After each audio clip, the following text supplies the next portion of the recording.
Hey, my name's Maddie and today we are going over Unit 4, Area of Study 2, dot point number 3 of the VCE Psychology curriculum.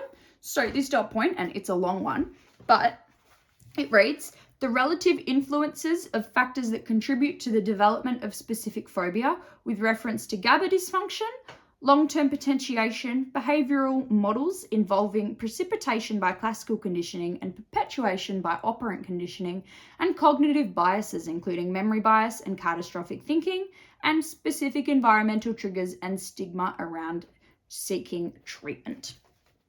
So it's quite a long one, but without further ado, let's get started.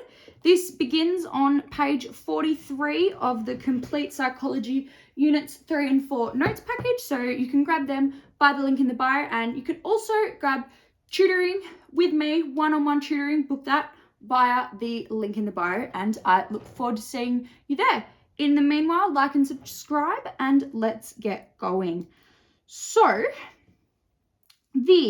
I'm changing my pen color. Ooh, that went weird. There we go. I'm using purple.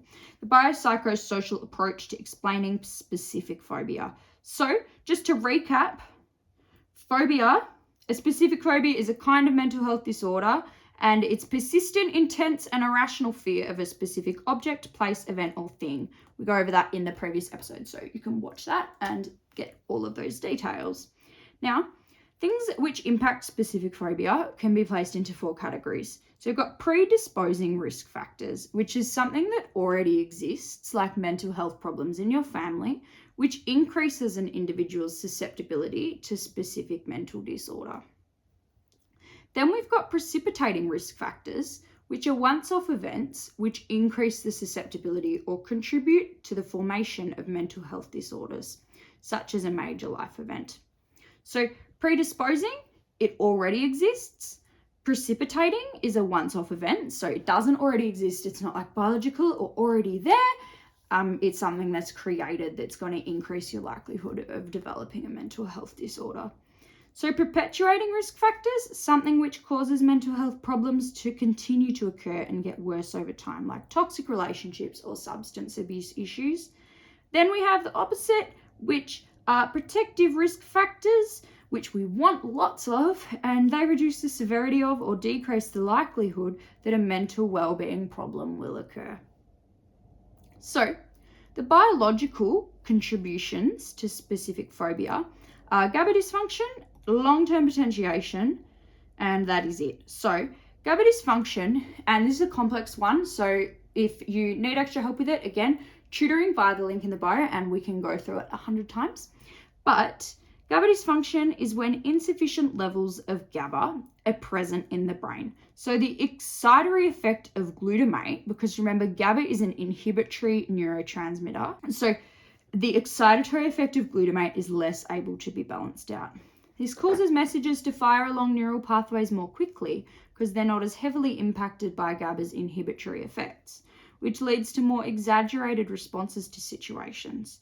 Individuals might be less than able to calm themselves down. So when the neural pathways are going, when the neural activity is going more quickly, you might be less able to calm yourself down, causing a more phobic or extreme reaction to a situation which would otherwise only warrant a moderate reaction.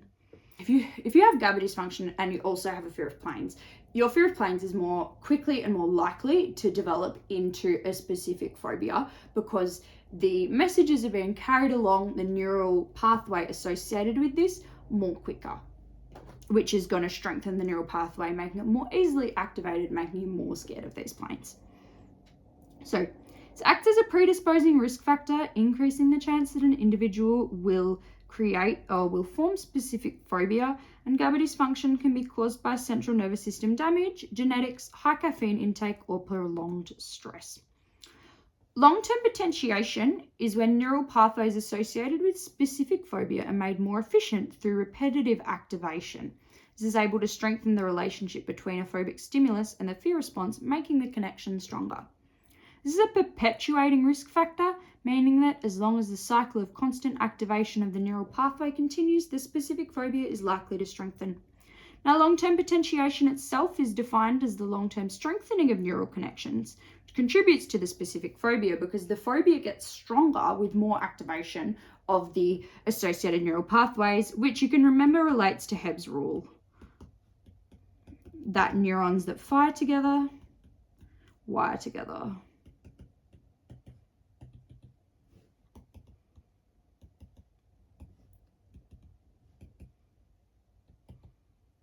Cool.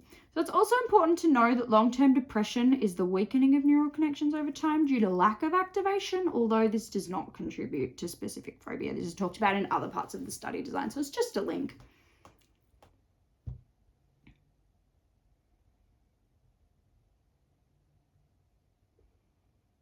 So then we look at the behavioural impacts, so the behavioural influences that contribute to specific phobia.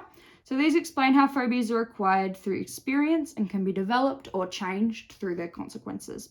So this is through classical conditioning, where the fear response to a stimulus is repeated. It becomes conditioned through classical conditioning, which precipitates specific phobia.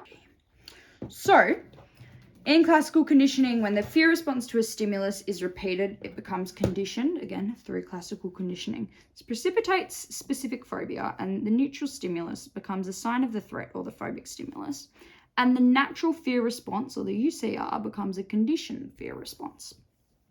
This uses the same model of classical conditioning, so you can look back to where we looked at classical conditioning, and this will tell you more about this, and you can gain a deeper understanding. So, operant conditioning. Negative reinforcement causes individuals to continue to avoid the phobic stimulus, making them more scared and perpetuating the specific phobia. So individuals with phobias will generally avoid the phobic stimulus at all costs, which results in negative reinforcement. Negative reinforcement is when the likelihood of something occurring again, in this case avoidance of the phobic stimulus being the behaviour, is increased by the removal of something. In this case, you don't have to confront the phobic stimulus. Negative reinforcement causes the specific phobia to be maintained and prevents recovery. Then we have the cognitive biases, which are psychological. Just write that. Psychological. So it suggests that the way an individual processes information about their phobic stimulus can impact the strength and nature of their phobic response.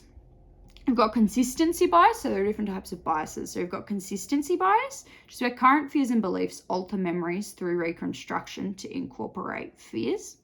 We've got change bias, which is exaggerating what actually happened to fit present beliefs and feelings about the event. So if you have a massive fear of crocodiles, then when you look back at the time that you saw people feeding crocodiles, you might think that that was a much more terrifying experience than it really was at the time it occurred. We've got catastrophic thinking, so thinking about something in a way which overstates or exaggerates a possible outcome. So you might be going to watch someone feed crocodiles again, and you're absolutely convinced that these crocodiles are going to come and eat you, even though that is extremely unlikely to happen. And this causes a pattern of thinking of anxiety, which perpetuates a specific phobia. Then we have the social contributions to specific phobia. So we have the specific environmental triggers, which are negative experiences which initiated a strong fear response, resulting in the specific phobia at some point in a person's life. And we have stigma, so individuals might not seek help for their phobia because they're aware that their fear is irrational and fear the detrimental social impacts of people knowing about their phobia. So this is like in last year's exam, there was an example where someone had a massive fear of rocks, and stigma is likely to prevent someone from seeking help for a fear such as the fear of rocks, because they might feel that socially people will not be accepting of this phobia and that they will be socially punished for having this phobia, which is going to decrease the likelihood that they ask for help and that they go to a medical professional to ask for help about their phobia. Now, that is it for today. In the next episode, we're going to be looking at evidence-based interventions for phobias. So essentially how a medical professional might try and fix all of what we've just talked about. Now, you can watch that video again, tutoring and this notes package available via the link in the bio. And do not forget to like and subscribe so that you can stay up to date with all things ATAR Wizard and everything that's going on our YouTube channel. Thank you so much for watching. Bye.